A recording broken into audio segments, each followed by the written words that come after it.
Zee 24 तास एक पाऊल पुढे। देशात शेतकऱ्यांची संख्या कमी होत असली तरी राज्यात मात्र शेतकऱ्यांची संख्या वाढली। 0.8% ही संख्या वाढली। महत्त्वाचं म्हणजे याच काळात महाराष्ट्राने दुष्काळाचाही सामना केलाय। पण राज्याच्या विकासासाठी फक्त शेतीवर अवलंबून राहणं ही राज्याला परवडणारं नाही। देशात शेती करणाऱ्या शेतकऱ्यांची संख्या कमी होत असतानाच महाराष्ट्रात शेतकऱ्यांची संख्या आश्चर्यकारकरित्या वाढली आहे। सरकारी आकडेवारीतून ही माहिती पुढे आली आहे। 2001 ते 2011 या 10 वर्षाच्या काळात महाराष्ट्रातल्या शेतकऱ्यांची संख्या 7 लाखांनी वाढली आहे। ही आकडेवारी 0.8% एवढी आहे।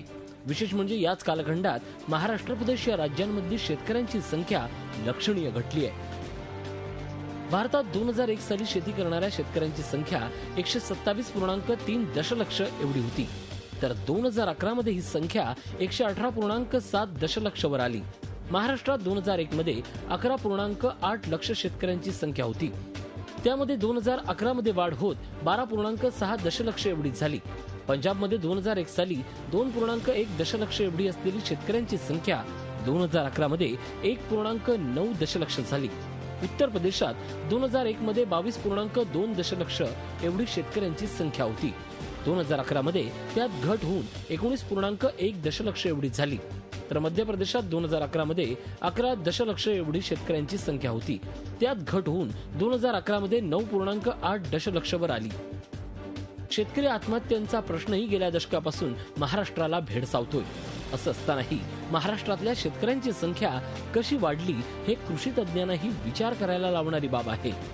जी गोष्ट जीवन पद्धत झाली असते ती आपण वेगळी करत नाही, ती आपण विकत नसतो, कारण ते काय भूमाता ही शेतकऱ्यांनी समजली।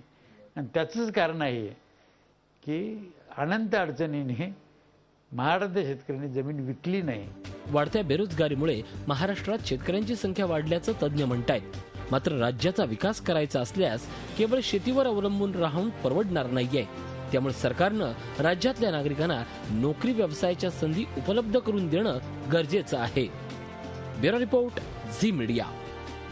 झी 24 तास एक पाऊल पुढे।